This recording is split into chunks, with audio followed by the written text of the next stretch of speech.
เราได้มาปฏิบัติ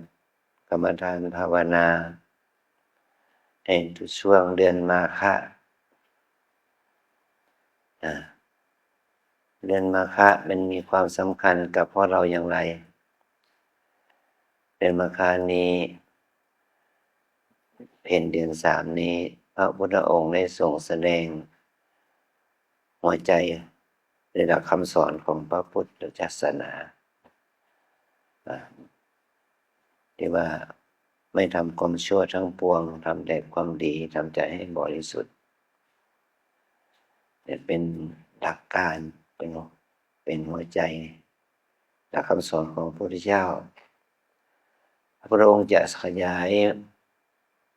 หัวข้อธรรมอธิบายไปเป็น 84,000 พระธรรมขันธ์ก็ย่อลงในหลักธรรมสามประการนี้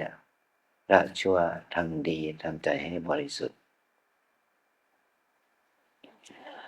จะสอนอย่างไรก็ต้องให้เป็นไปเพื่อความเป็นไปเพื่อความละชั่วทำดีทำใจให้บริสุทธิ์นะ แล้วพระองค์ไม่ได้สอนแค่นี้โอวาทปฏิโมกข์พระองค์สอนวิธีการด้วยวิธีที่จะทำให้เราประสบความสำเร็จในการละชั่วทำดีทำใจให้บริสุทธิ์นั้นก็พระองค์ก็สอนเรื่องวิถีชีวิตของชาวพุทธมีพระภิกษุเป็นต้นนะก็พระองค์ก็ทรงตรัสว่าเมื่อเราเป็นพระภิกษุเราเป็นนักบวชก็ไม่พูดร้ายอนุปปาโทไม่ทำร้ายอนุปคาโต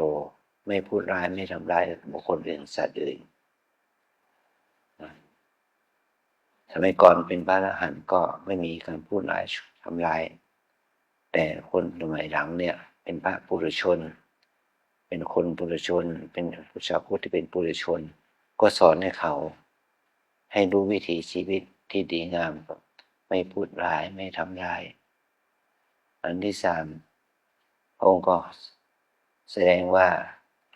ให้เราเคารพในกฎในระเบียบในกฎหมายในหลักการต่างๆที่ดีงามนะ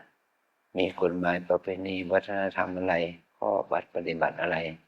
ก็ให้เรามีความเคารพในข้อระเบียบกฎเกณฑ์เหมือนกับว่าเรามาอยู่วัดเนี่ยเราจะต้องมีระเบียบกฎเกณฑ์อย่างน้อยมีศีล8เนาะที่เราสมาทานกันเมื่อกี้นะทำไมต้องให้มีการเปล่งวาจาเป็นภาษาไทยปล่อยแปลเป็นภาษาไทยด้วยก็เพราะว่ามีโยมคนหนึ่งนะเขาเข้าวัดทำบุญทำทานมาพอสมควรแล้วก็ตอนหลังเธอก็มาปฏิบัติกรรมฐานมาทำกิจว่าจะมาทำบุญภาวนาเธอไม่เข้าใจเรื่องเกี่ยวกับการรักษาศีลนั่งอยู่ต่อหน้าห้องสอบอารมณ์เนี่ยเธอก็ตบยุงเล่นนะโป๊ะโป๊ะโป๊ะทำไมต้องตบยุงอย่างนั้นแม้แต่เพื่อนโยคีห้ามเธอก็ไม่สนใจนะเราถามว่าทำไมต้องตบยุงต่อหน้าพระล่ะมันจะขัดโยมก็เรื่องรับศีลมาแล้วใช่ไหมเขาก็ไม่รู้จุดประสงค์บอกยุงเป็นสัตว์เล็กสัตว์น้อยไม่เป็นไรหรอกอย่างนี้นะอันนี้ก็เราก็เราเห็นเราก็คิดว่าโยคีบางคนไม่ได้เข้าใจข้อศีลด้วยภาษาไทยก็เลยสั่งให้แม่ชีพิมพ์มาใหม่เอาพิมพ์ภาษาไทยเข้ามาด้วยให้เราแปลให้เราสมาทานศีลแบบให้มีคำแปลรู้ความหมายของมันด้วยอย่างนี้อันนี้เขาเรียกว่าไม่เข้าใจไม่เคารพในวิถีชีวิตของความเป็นโยคีหรอกว่าเราจะต้องไม่ฆ่าสัตว์ไม่พูดร้ายไม่ทำร้ายไม่ฆ่าสัตว์ตัดชีวิตเนี่ย วิถีชีวิตของคนชาวพุทธที่ดีก็มีอะไรอีกมีข้อที่3ก็มีข้อที่4ก็ปาติโมกข์จะสังวาโร มัตตัญญุตาจะปัตตสมิแปลว่าความรู้จักประมาณในการบริโภคการบริโภคไม่ใช่เฉพาะอาหารบริโภคปัจจัยสี่แหละนะเครื่องนุ่งห่มเรานุ่งห่มเครื่องนุ่งห่มมีพอประมาณมีเครื่องนุ่งห่มในฤดูกาลหน้าฝนหน้าหนาวหน้าร้อนนะเครื่องนุ่งห่มของเราก็มีพอประมาณก็ผ้าก็มีแค่ผ้า3 ผืนนี่แหละผ้า3 ผืน 4 ผืนสำหรับเป็นเครื่องนุ่งห่มและนี่เป็นอย่างพวกเราก็เครื่องนุ่งห่มก็มีไม่ใช่3 ผืนเนาะมี3 ตู้ไม่ใช่3 ตู้แล้ว3 ห้องโอ้โหอะไรกันนักกันหนาเนี่ย3 ตู้ยังไม่พอนะ3 ห้องเลยนะอาจารย์ไปเผยแพร่ธรรมที่ประเทศเม็กซิโกแล้วไปที่อาพาร์ตเมนต์บ้านเขาไปทำบุญแล้วก็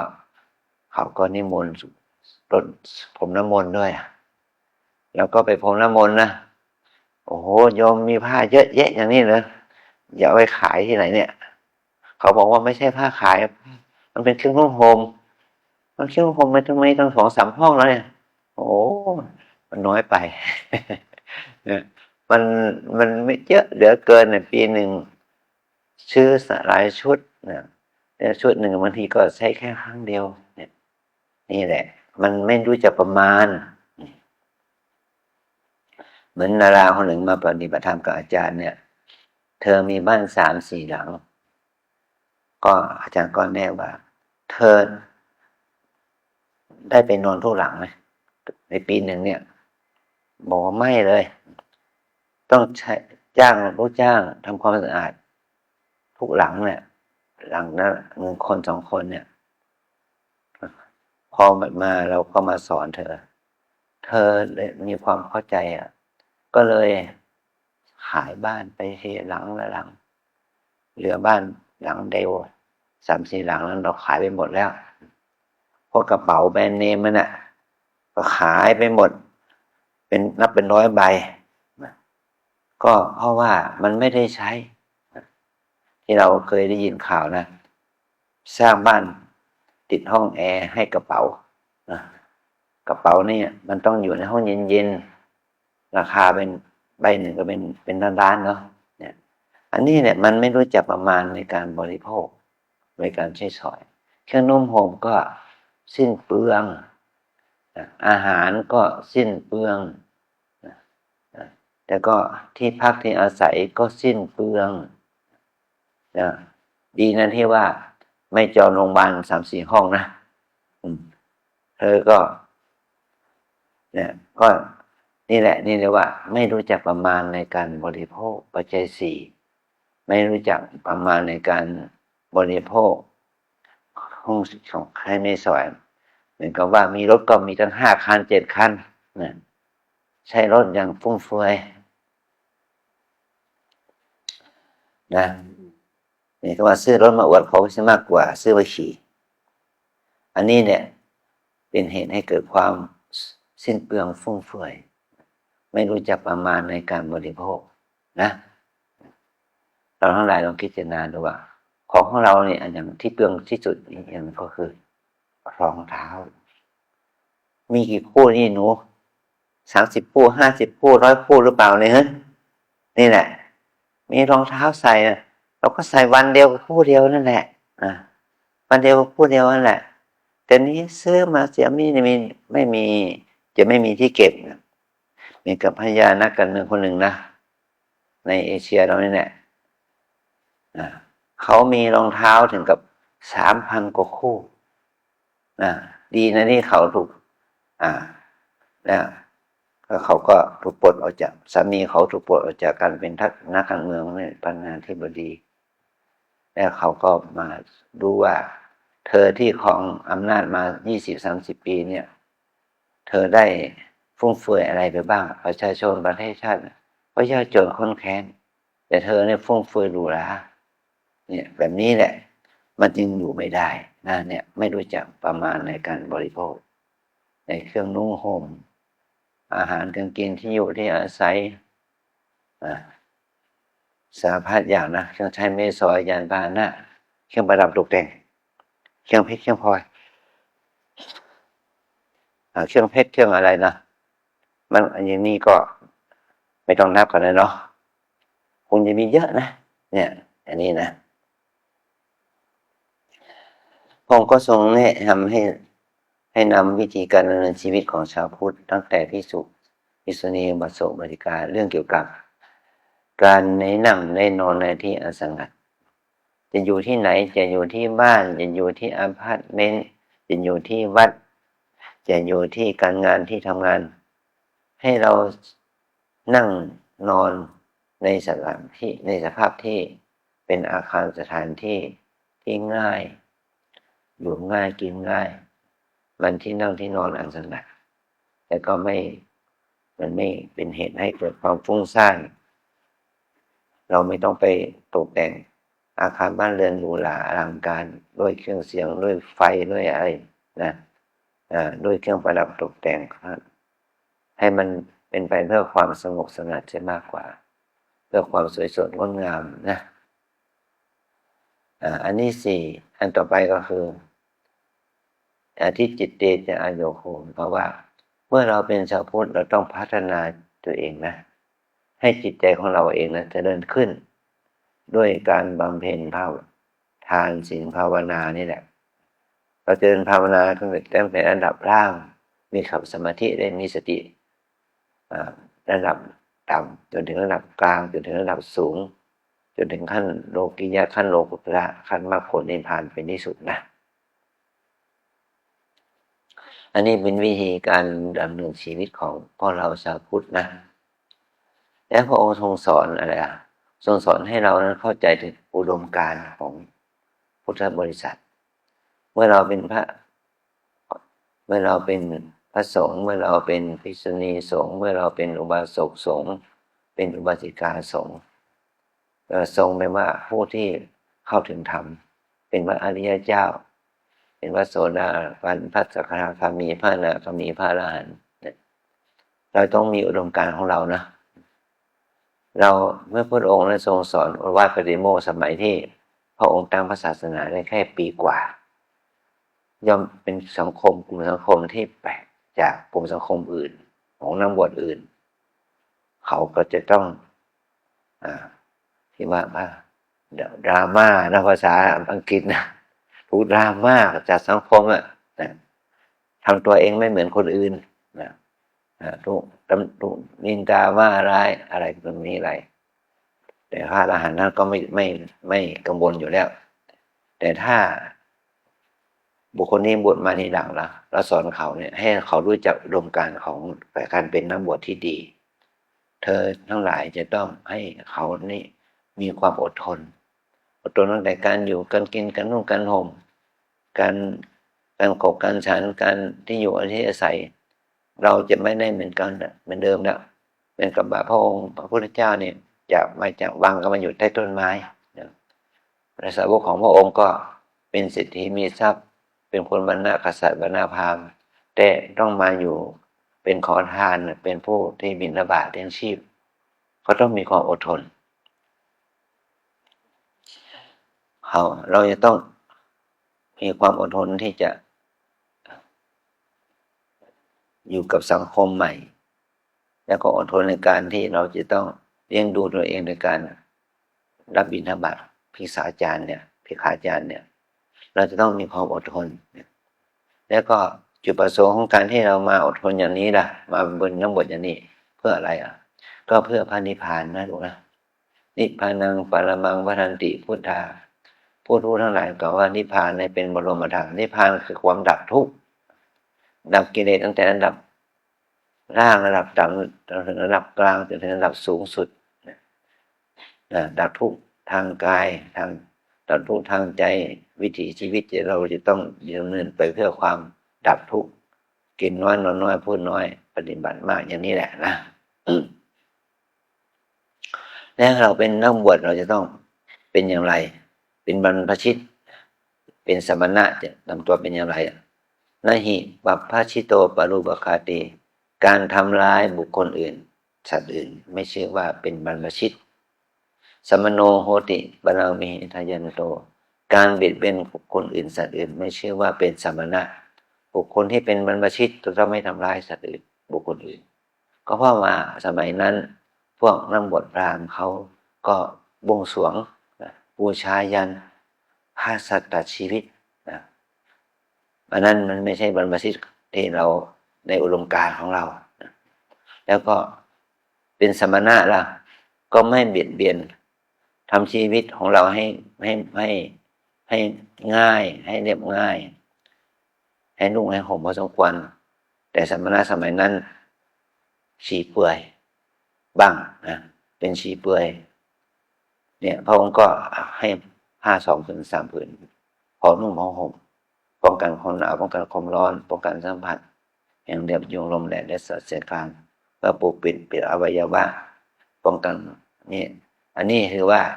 ไม่เบียดเบียนส่วนคนอื่นไม่เบียดเบียนสัตว์อื่นไม่มีเปลี่ยนตนเอง อันนี้เรามาปฏิบัติธรรมนี่ก็เราก็ดำเนิน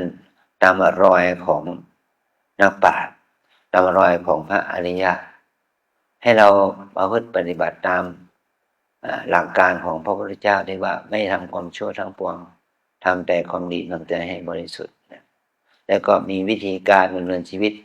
ตั้งแต่การไม่พูดร้ายการไม่ทำร้ายเป็นต้นมาสำรวมในปาติโมกข์แล้วก็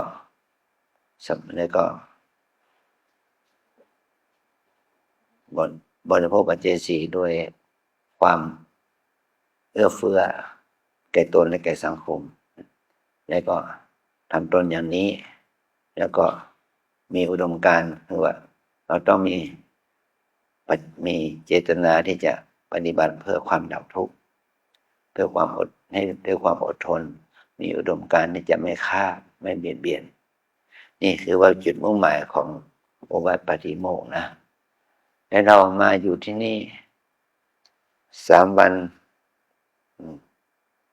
มันก็รู้สึกน้อยไป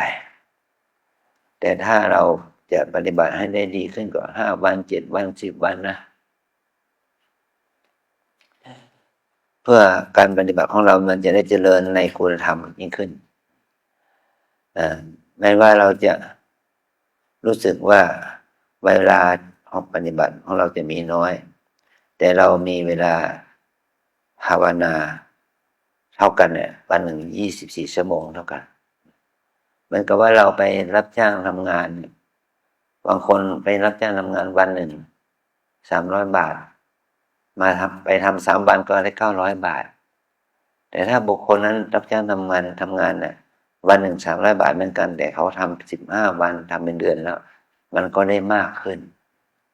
แต่ถ้าคนนั้นทำงานด้วยความตั้งใจเต็มใจมีอุตสาหะวิริยะมีความเพียรอย่างยิ่งแรงงานขั้นต่ำมีแค่300ประมาณ300ถ้าเราเป็นแรงงานที่มีฝีมือละเป็น500 700หรือเป็นพันมันก็มากขึ้นถ้าเราเป็นผู้จัดการผู้บริหารละวันหนึ่งวันละ1,000หรือวันละ5,000วันละ10,000อย่างนี้นะมันก็ได้มากขึ้นอย่างนี้แต่ว่ามันมีคุณภาพมีความคิดที่ดีก็ทำให้ประสิทธิภาพการทำงานของเราก็มากขึ้นนี่เหมือนกันกับเราปฏิบัติธรรมเนี่ยทำงานภาวนาเนี่ยเราเรียกว่าทำงานเหมือนกันนะกรรมฐานเนี่ยเรียกว่าการงานของจิตถ้าเราทำงานของจิตเนี่ยถ้าเรามีความเพียรเป็นธรรมดาทำบ้างสวดมนต์บ้างปัดกวาดเช็ดถูบ้างทำอะไรเล็กน้อยเพื่อให้เราได้รู้สึกว่าเราเป็นผู้มาบวชผู้ศีล 8ได้บุญได้กุศลทานศีลภาวนาไปตามเหตุตามปัจจัยทำเอาบุญแค่นี้เราก็ได้เหมือนกับว่าได้ผลตอบแทน300นะแต่ถ้าเรารู้ว่าเรามีเวลาแค่3 วันเราจะเพิ่มคุณภาพล่ะเพิ่มเวลาปฏิบัติล่ะวันหนึ่งได้7 ชั่วโมง10 ชั่วโมงล่ะมันก็ภาวนาได้มากขึ้นในการเราเพิ่มค่าของการปฏิบัติให้มากขึ้นเหมือนกับมีผลตอบแทนเป็น700เป็นพันอย่างนี้นะมันก็มีผลต่อเรานะถ้าเราเป็นผู้ที่ทำงานอะไรก็ตามแต่ทำเรา เรามีความคิดว่าเราทำเพื่อเราเหมือนกับเราเป็นเจ้าของธุรกิจเราทำเพื่อเราขาดทุนกำไรเป็นของเราเราทุ่มเททั้งกลางวันและกลางคืนมันก็มีผลแก่เรามากขึ้นมันนี่แหละเป็นบารมีแก่เรามากขึ้นนี่แหละเป็นการทำความดีเพื่อตัวเองเราเอาตัวเราเป็นเนื้อนาบุญของเรานะเราไม่ใช่เอาตัวพระพุทธเจ้าเป็นเนื้อนาบุญไม่ใช่เอาอาจารย์เป็นเนื้อนาบุญนะไม่ได้เอาวัดลำเพิงเป็นเนื้อนาบุญเนาะให้เราเอาตัวเราเนี่ยเป็นเนื้อนาบุญของเราทำความดีให้มากทำประโยชน์ให้มากนี่แหละเป็นกรรมฐานเพื่อตัวเองทำบุญเพื่อตัวเองอย่างนี้มันก็ได้อานิสงส์มากมันก็ได้ผลมากเมื่อได้ผลมากได้อานิสงส์มากอย่างนี้มันก็เป็นที่ตั้งแห่งความศรัทธาตัวเองนะไม่ใช่ศรัทธาต่ออาจารย์ไม่ใช่ศรัทธาต่อวัดไม่ใช่ศรัทธาต่อพระศาสนาแต่ศรัทธาตัวเองว่าเราเป็นคนเป็นมนุษย์เนี่ยเรามีมือมีเท้ามีสติปัญญาอย่างนี้เราได้ทำความดีไม่เสียชาติเกิดเราทำความดีไม่เสียชาติเกิดนะเกิดมาพบใหม่ชาติใหม่แล้วก็เกิดในภพในตระกูลที่ดีขึ้นนะเราจะได้เกิดสติปัญญามากขึ้นเราจะได้สร้างบุญกุศลนี้มากขึ้นบุญกุศลนี้ก็จะทำให้เราเนี่ยระงับดับทุกข์นี้มากขึ้นความดีงามนี้มันจะต้องเกิดมันจะได้เกิดกับเราเลยยิ่งขึ้นไปนะอันนี้เนี่ยผลของการมาปฏิบัติธรรมเนี่ยก็เพื่อว่าจะทำให้เราเองนั้นมีสติมีสมาธิมีปัญญามีความเพียรมีความศรัทธาต่อการประพฤติปฏิบัติข้อธรรมนี้บุคคลที่สอนไว้ก็คือพระพุทธเจ้าพระสัมมาสัมพุทธเจ้าพระองค์สอนแล้วก็45 ปีพระองค์ก็นิพพานพระองค์ได้มอบพระธรรมวินัยนี้ให้แก่พระสงฆ์พระสงฆ์ก็สอนพระธรรมวินัยนี้มาตั้งแต่พระพุทธเจ้านิพพานไปนะ2,568 ปีมาแล้วเนาะพ.ศ. 2,568พระสงฆ์นั้นได้นำลงพระศาสนาสอนหลักธรรมให้แก่คนรุ่นหลังมาโดยลำดับปัจจุบันนี้พระสงฆ์อยู่ในยุค 2,500 ปีเข้าสู่ 2,600 ปีนะพอมันได้68 ปีแล้วมันก็ปีพุทธศตวรรษที่26เราก็ช่วยกันสอนช่วยกันประพฤติปฏิบัติไม่ใช่ว่าภิกษุเท่านั้นที่จะต้องสอนธรรมจะต้องปฏิบัติธรรมภิกษุณีอุบาสกอุบาสิกานะก็ต้องสอนธรรมปฏิบัติธรรมไปด้วยกันนะถ้าเราสอนธรรมปฏิบัติธรรมไปอย่างนี้แล้วเราจะได้อะไรเป็นเครื่องตอบแทนนะก็สิ่งที่จะตอบแทนก็ไม่ใช่อะไรหรอกก็ได้แก่สติปัญญาสมาธิความเพียรความอดทนจะได้เกิดขึ้นกับเรานะเมื่อเรามีสติสมาธิปัญญาความเพียรความอดทนเกิดขึ้นกับเรามันก็เป็นเหตุให้เรานั้นได้งอกงามไพบูลย์ในตามพระธรรมตามพระวินัยในตามหลักคำสอนของพระพุทธเจ้าอย่างที่กล่าวเมื่อกี้นั่นแหละประโยชน์นี้ก็ตกขึ้นกับเราขอให้เรานั้นตั้งใจทำตั้งใจปฏิบัตินะกินน้อยนอนน้อยพูดน้อยแล้วก็ปฏิบัติให้มากขึ้นนะเอาใจดูแลตัวเองอย่างนี้เพื่อกิจอันประเสริฐจะบังเกิดขึ้นแก่เราทั้งหลายสืบต่อไปนะเอาเราตัวนี้ไปขอให้เราทุกคนประนมมือรับกรรมฐานนะวิปัสสนากรรมฐานว่าตามแนวสติปัฏฐานมี4 อย่าง1 กาย2 เวทนา 3 จิต 4 ธรรมวิปัสสนากรรมฐานตามแนวสติปัฏฐาน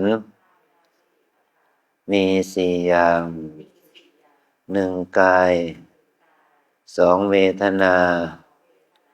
3 จิต4 ธรรมวิปัสสนากรรมฐาน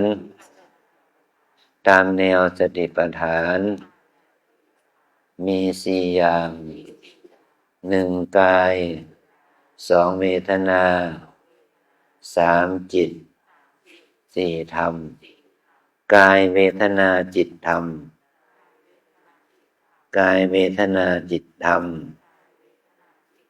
กายานุปัสสนาเวทนานุปัสสนา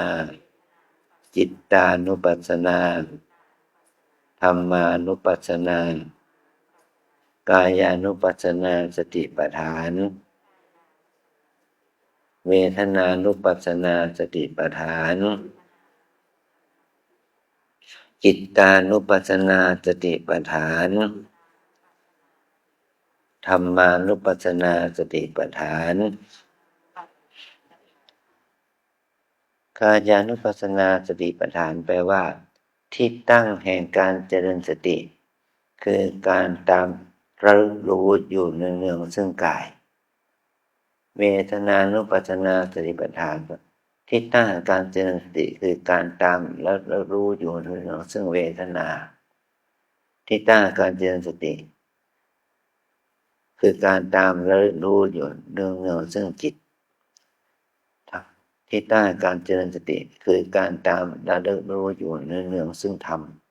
กายเวทนาจิตธรรม4 ข้อนะ4 ตัวมันเป็นที่ตั้งแห่งการเจริญสติ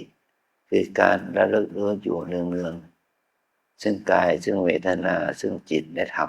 นี่แหละกายก็เหมือนกับว่าเรามีสติอยู่กับการกราบต่อเนื่องไหมต่อเนื่องไหมการเดินต่อเนื่องไหมเนืองไหมการนั่งดูอาการพองยุบต่อเนื่องไหมเนืองไหมนี่แหละมันต่อเนื่องมันเนืองมันต่อเนื่องเนืองแล้วรู้อยู่เนืองแล้วรู้อย่างต่อเนื่องนี่แหละเรียกว่าเรามีสติอยู่กับกายการ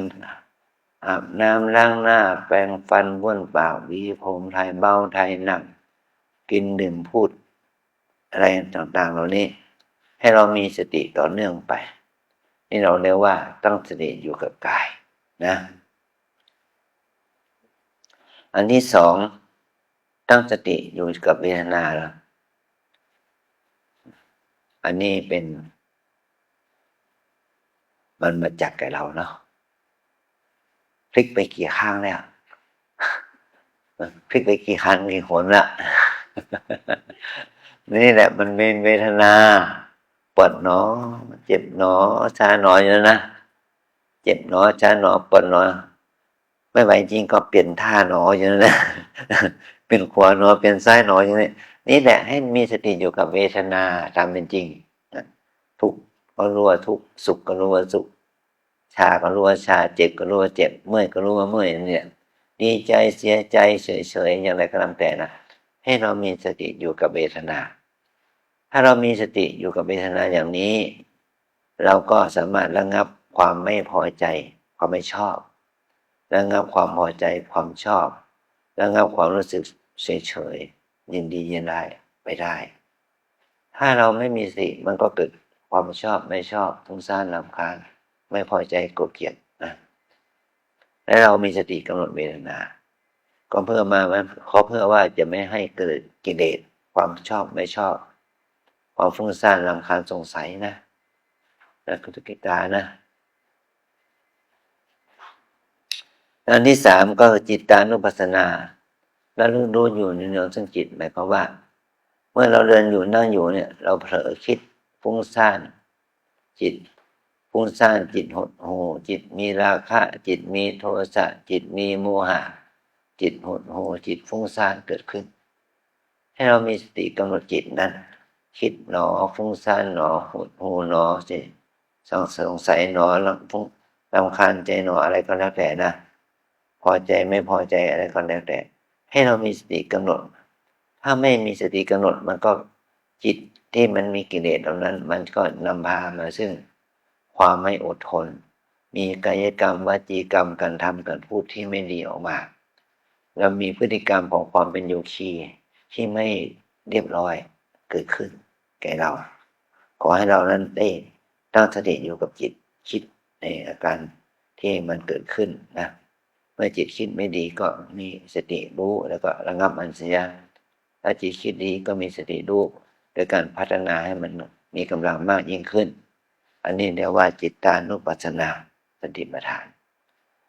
อันที่สี่ธรรมานุปัสสนาสติปัฏฐานที่ตั้งการเจริญสติคือการตามและรู้อยู่เนืองๆซึ่งสภาพธรรม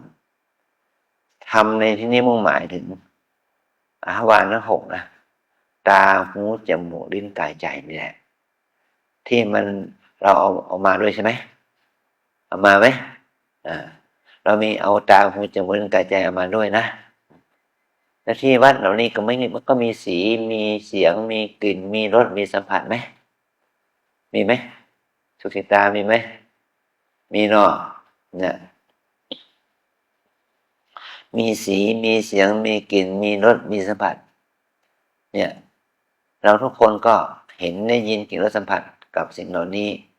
แล้วถ้าเราไม่มีสติล่ะมันเกิดความชอบในสิ่งที่เราเห็นไหมเห็นเนี่ยเห็นพระเห็นดอกไม้เห็นอะไรก็ตามแต่ชอบถ้าเราเมื่อได้เห็นแล้วมันไม่ชอบล่ะมันก็มีนะสิ่งที่เราเห็นนี่มันไม่ชอบมันสกปรกมันรกรุงรังมันระเกะระกะอย่างนี้ก็ไม่ชอบแล้วก็ได้ยินได้กลิ่นของกลิ่นเหม็นเราก็ชอบไม่ชอบในรสที่อร่อยไม่อร่อยเปรี้ยวหวานมันเค็มมันก็รู้สึกชอบไม่ชอบนะแล้วก็สัมผัสนะนี่แหละเราต้องมีเสื้อมีผ้านะมีผ้าถุงมีเครื่องกันหนาวมันเย็นขึ้นไปเราไม่ชอบถ้าร้อนเกินไปแล้วก็ไม่ชอบอีกละมีเครื่องแอร์มีเครื่องฟอกอากาศมันก็ไม่ชอบที่ว่าชอบไม่ชอบก็เกิดจากรูปเสียงกลิ่นรสสัมผัสนี่แหละมันจะเกิดความรู้สึกชอบไม่ชอบฟุ้งซ่านรำคาญสงสัยมันเป็นอกุศลเป็นบาปว่าไงเนาะแต่ถ้าเรามีสติมันก็เป็นกุศลเป็นบุญนะมันไม่เกิดกิเลสตัณหาราคะอกุศลโลภโกรธหลงกิเลสตัณหาราคะนี่เกิดขึ้นที่ไหนก็เกิดขึ้นที่ตาที่เห็นนี่แหละเกิดขึ้นที่หูที่ได้ยินนี่แหละเกิดขึ้นที่จมูกที่ได้กลิ่นนี่แหละเกิดขึ้นที่ลิ้นที่ได้รสนี่แหละเกิดขึ้นที่สัมผัสที่เกิดที่ทางกายนี่แหละนะแล้วก็เกิดบุญเกิดบาปเกิดดีเกิดชั่วที่มันเกิดขึ้นปรากฏขึ้นทางใจนี่แหละนะมันเป็นมโนกรรมวจีกรรมกายกรรมเกิดขึ้นเพราะการได้เห็นได้ยินกลิ่นสัมผัสนี่แหละถ้าเรามีสติเรากำหนดได้รู้ได้ละได้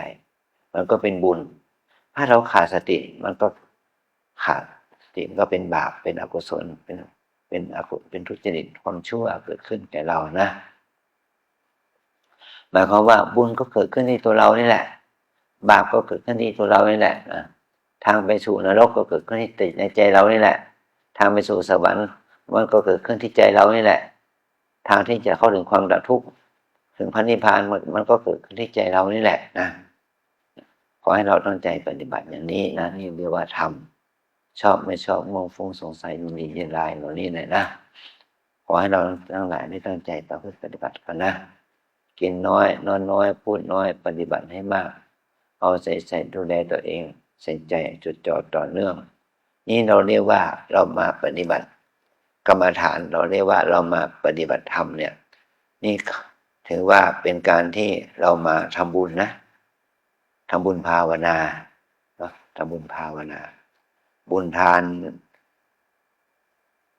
เนี่ยไปสำนักงานถวายค่าน้ำค่าไฟแป๊บเดียวก็หมดแล้วนิดเดียวเสร็จละบุญทานเป็นร้อยเป็นพันเป็นหมื่นเป็นแสนเป็นล้านก็พระท่านให้สัญญาถาสัพพีนั่นแหละอวยพรให้นี่เนี่ยบุญทานมันแป๊บเดียวก็เสร็จแล้วแต่เราหาด้วยความยากลำบากนะหาด้วยความยากลำบากในการต่อสู้กับความอยากของคนอื่นของเรานี่แหละนะบุญศีลก็ได้แก่บุญที่เกิดจากการที่เราจะประพฤติปฏิบัติตามศีล 8เรา ตั้งใจที่จะประพฤติปฏิบัติเพื่อให้เกิดบุญกุศลเพื่อไม่ให้กายวาจาของเราไม่เบียดเบียนตนและเบียดเบียนคนอื่นอย่างนี้เรียกว่าบุญศีลบุญภาวนาก็คือเป็นบุญให้เกิดที่ที่เรามีสติมีสมาธิมีความเพียรเกิดปัญญาเกิดความรู้เข้าใจถึงกฎแห่งพระไตรลักษณ์ความเป็นอนิจจังทุกขังอนัตตานี่แหละเราจะได้ให้บุญเกิดขึ้นกับเราโดยอาศัยบุญทานบุญศีลบุญภาวนาเพื่อให้เกิดสมาธิสติปัญญานะเพื่อให้เราเข้าใจถึงสัจธรรมความรู้ความที่พระองค์ได้ทรงแสดงสอนไว้นี่แหละเราใครเราจะสอนเรานะในวันนี้ก็คือตัวเราต้องสอนตัวเองเราสอนตัวเองตอนไหนตอนที่เรามีสติได้ถ้าเราได้สติเราก็สอนตัวเองได้ถ้าเราขาดสติเราก็สอนตัวเองไม่ได้นะเอาใส่ตัวเราเองอย่างนี้เราจะสอนตัวเราเองให้ชัดเจนยิ่งขึ้นอดทนนะต้องอดทนต้องมีความเพียรต้องใส่ใจนะถ้าเราไม่อดทนไม่มีความเพียรไม่ใส่ใจเราก็สอนตัวเองไม่ได้เช่นเดียวกันแม้จะมีพระพุทธรูปตั้งอยู่ข้างหน้าพระพุทธรูปก็สอนเราไม่ได้มีอาจารย์เดินนั่งอยู่ข้างหน้าอาจารย์ก็สอนเราไม่ได้เพราะใจเราไม่ยอมรับถ้าใจเรายอมรับก็สอนตัวเราเองได้นี่แหละพระธรรมอันเป็นที่พึ่งธรรมะนั่นจะเป็นที่พึ่งแก่เราก็คือธรรมะที่อยู่ในใจเรานั่นเองเนี่ยถ้าเรามีสติสัมปชัญญะในขณะใดธรรมะก็เกิดขึ้นแก่เราในขณะนั้นเลยนะอาจารย์ก็ให้โอวาทแค่นี้นะ